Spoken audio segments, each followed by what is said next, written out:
It's the morning program. I'm Rowan Hand. Absolute joy to have you with me wherever you're viewing across the world, be it in Manhattan, the west coast of America, the east coast of America, down in the Antipodes. It's all great. And we bring you this morning two women of Warren Point, Lisa Leddy, you're very welcome, Lisa, and your sister Judy Black. How are you? I'm good, thank you. And you bring me news of a charity I have never ever heard of, Count the Kicks. Yep. Now, Lisa, what is the charity? Well, Count the Kicks is a pregnancy awareness charity. It was set up by a lady who actually lost her first child to stillbirth. Yeah. So she wants to try and educate other women on the importance of baby movements and just to be aware of your baby's own pattern. And there's no set, amount of times your baby should move. It's what's normal for you. And that you get a sense of it by being aware of it, yes. And that it's almost like it becomes as natural as breathing to you. Yeah. Now you have a particularly personal reason for being involved. I do, yes. My second son, Shay, was stillborn in August 2012. And there was no reason for his death other than we had a few episodes of reduced movements. I feel personally that if I had have known about Count the Kicks, he might still be here. Count the Kicks, one of the research has shown that the UK is the second highest in the developed world for stillbirth rates. Any idea why? There's no reason for a lot of stillbirths. 10% are due to abnormalities with the baby, but 90% are just most of them are unexplained reasons. Yes. So that 90%, there's a massive scope for reducing that, but it's just hasn't reduced in 20 years. So you lost Shay, a son, and you, Judy, you lost a nephew.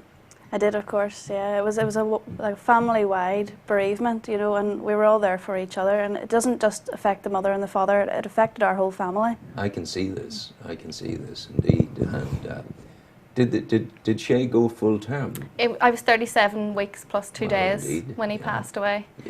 Yeah. So we were ready for him coming home. And you ready for him coming home, and aware that he had died or not? Not until when I went to be checked at the hospital. On the Sunday night, I'd had massive overmovement, which at the time I didn't know was also not a good thing, because nobody actually tells you these things to watch out for. And I actually said to my husband, I feel like he's going to come, soon. It doesn't feel normal. Yes. So I went to bed and felt him move in the night, and then woke up the next day, had a very busy day. I'd already been off on maternity leave with my other son, so we were doing lots of different things, and it wasn't really until that afternoon that I thought, I haven't actually felt him move today. Jared came home from work, and then we went to the hospital to be checked, and it was there when they told us that he had no heartbeat. That's so a big demand on you. How did you manage to get through it?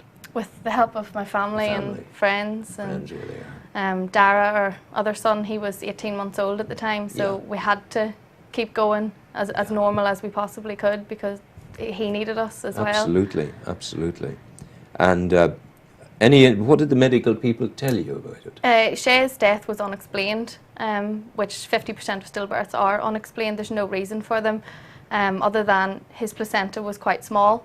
So had he have been monitored a bit more, he may still be here, he may not, we don't actually know, but I feel that by helping other people be aware of movements, and it will help. And the larger he would grow, bless him, the smallness of the placenta would have been an issue. Yes. Yeah.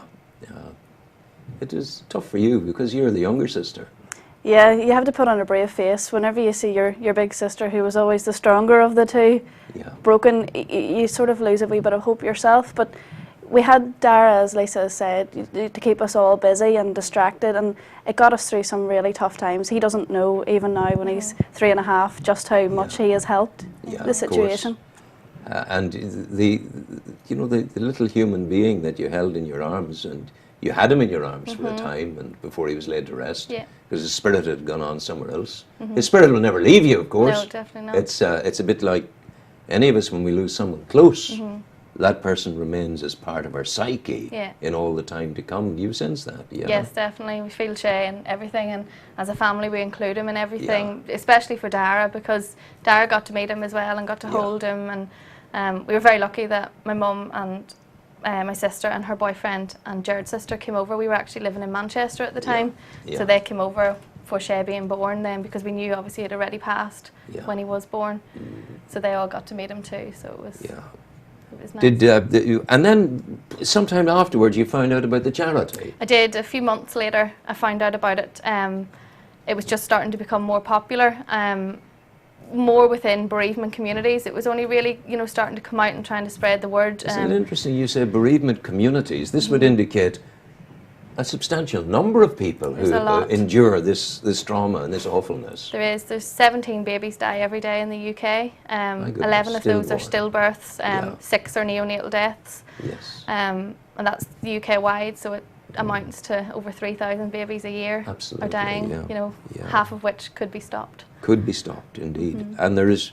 You mentioned research earlier. There is research going on. There is a lot more research being done by SANS, particularly the stillbirth and neonatal. They're hugely good people. They are. They're brilliant. And were they helpful to you? They were very helpful. You went to SANS in Daisy Hill. Well, Shay was actually born in Manchester. In Manchester, so SANS it was SANS over there. in Manchester that we and that's were with. that's the bereavement group for children. Yes, it is. Yes. Yeah.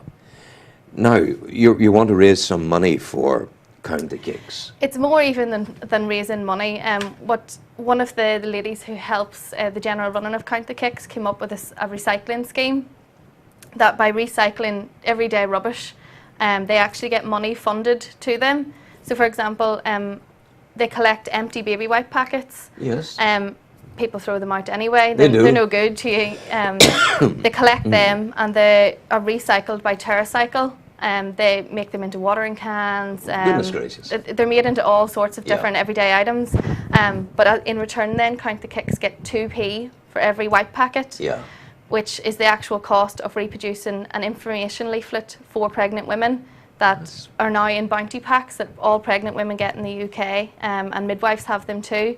And the leaflet is just education on movement patterns and what's normal and what to do.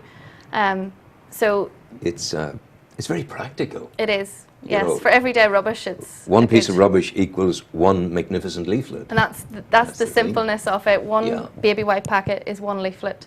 And is there a branch of Count the Kicks here in our area? It's not a branch as such. It's more regional collectors. So, for example, I'm the regional collector for the Newry and Mourne area. I think there's about 10 of us Northern Ireland wide at the minute. Obviously, there's a lot more on the mainland. But as a group, we're all working together to try and build up our collections as quickly as we can. You need over 1,200 baby wipe packets before you can send them off. So as you can imagine, it's a lot to store, but it's worth it. So once you send off your 1,200 baby wipe packets, the Count the Kicks charity then gets credited with about £25. Wow! Which is another 1,200 leaflets that then go to women in our area as well. I know this has definitely been designed, thought out, and implemented by women. It's so positive and it's so focused and it's so practical. It is. You guys are doing a fantastic job on it, I tell you. How do people contribute? How do people get the stuff to you? Well, actually, at the minute, I have a Facebook page. Facebook page. What is the Facebook called? Recycling for CTK, Newry and Mourne. Recycling for CTK, as in Count the Kicks. Yep. Recycling for CTK, Newry and Mourne. It is, yes. And you can also go on to the Count the Kicks recycling website. Yes. And it'll give you a list of all the regional collectors. So, for example, if I'm not your closest one, there's other people throughout Northern Ireland that are doing it also. Wow, you bring me back. I remember once having the joy of placing a small baby in a slab, ready for its last journey, and pinning a little token on its white little thing, and 60 years ago or something like that now. It's still in my head. It never leaves you. No. And the beautiful way you referred to Shay, just so natural. And it was very impressive indeed. Thank you. Judy, thank you for coming. Lisa, thank you for coming. Thank you for having us.